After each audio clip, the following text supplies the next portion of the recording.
Hi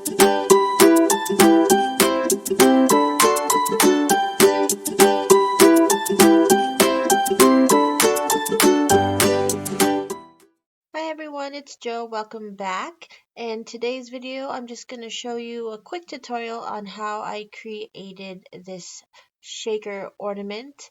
And I used the Hello Sunshine Stencils 360 on the previous card, but now I'm going to use the smaller stencil in that set to create these ornament shaped shaker tags. So let's get started on the video.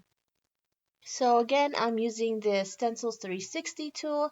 I have it taped to my workspace, and the paper guide I used is measured at 4 3/4. So I go ahead and insert the paper guide and then insert my piece of paper there. I don't have double-sided or removable adhesive, so I just go ahead and use washi tape on 2 of the corners of my paper, and that works fine as long as the stencil pattern it does not overlap the washi tape. So here you can see I have the 4-inch guide ring, and I have the stencil uh, adhered to the guide ring, so I'm using that to um, maneuver the stencil in the tool. I'm taking some distress ink in fired brick and using that on the stencil with the finger dauber application tool. Um, you can see I put the washi tape very closely to the stencil because I wanted to cover all the open seams because I didn't want any of the ink to go through the cracks. So I go ahead and turn on the suggested uh, guide there, and it is the square symbol. So I'm turning it on 15-degree intervals, and so I'm following the solid square and the outline square symbol. And I just did 3 of the turns there, as you can see, because next 3 turns I'll be using a different color. And so the color is Distress Oxide in Mode Lawn, and that's a nice green color. And first, I go ahead and clean out the stencil. I'm just using a microfiber towel here and some water and some scrap paper on the back, and I'm making sure that the stencil is nice and clean, void of all the red ink, and also making sure that it is dry so it doesn't smear on my cardstock there. So I go ahead and clean out the stencil and then place it back on the 360's stencil tool.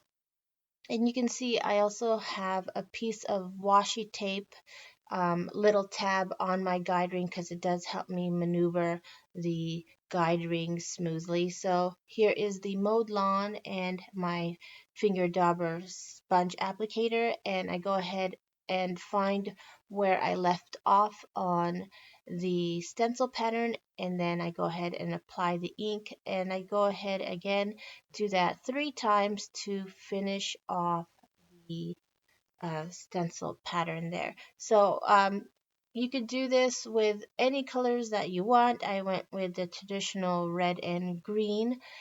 And yeah, so this is the look that I'm going for.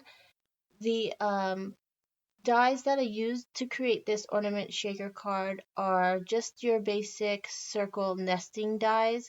So whatever you have in your stash of circle dies, I just laid it over my stencil pattern to see which one fits the best. But there I'm showing you the little washi tab and see how it it moves smoothly when I turn the stencil. So I'm just going to clean off that stencil real quick because I didn't want to leave it on my stencil there. But yeah, so that is the finished pattern. I really like the 3 uh, stripes of red and then the 3 stripes of green. So that is the cardstock, and I'm gonna cut that out again with my circle dies. So here are these circle nesting dies.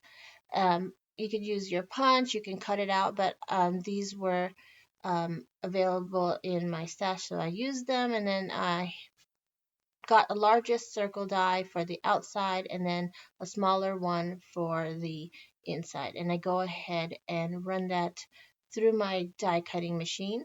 And then I also used the same large die to cut out several pieces. So I cut it out white cardstock and then a smaller circle die to cut the snowflake paper for the background in my shaker card, shaker ornament, and then see that is the completed shaker window. I had a leftover for the middle part, and some of the design was left on the edge of that circle, so I'm just going to save that for maybe another project. But I'm just going to apply the inner designer paper on the base of the shaker ornament there. And then I also cut some acetate sheet so that it will close off the shaker window. And I'm just using some scrapbook adhesive tape. So I go ahead and apply that, and it fits perfectly because I used the exact same die. So here I'm just trying to line up that acetate sheet, and if it's not centered, it's fine. I could always just trim off the excess.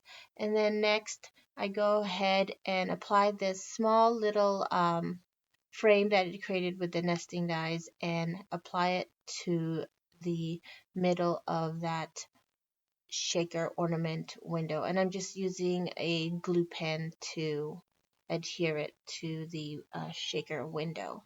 And then after that I go ahead and get some foam adhesive tape.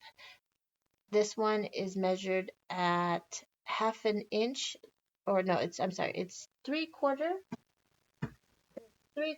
inch by the height is a 1/8 of an inch. So I go ahead and seal off that shaker well there, making sure that the tape is touching each other. Both ends are touching each other so that none of the shaker bits falls out. And then I go ahead and take some of my Christmas sequins. This is a Christmas tree. And then I went ahead and added some red. These are some red hearts. And then lastly, I just wanted to add some snowflakes. And here are some iridescent snowflake sequence. So that's just going to be inside. You could create any scene on the inside and outside of your shaker ornament. I just went for a plain ornament in the inside, and then I line up the shaker window frame to the base and seal it off. So that is pretty much the tutorial today, is just how I created this shaker ornament base to create all these shaker ornament tags that I created. The stamp sets I used was The More We Get Together, and also the Cuddly Sheep Seasons Greetings stamp set. So that is my video for you guys today. I hope you enjoyed this quick tutorial, and I'll see you soon. Bye.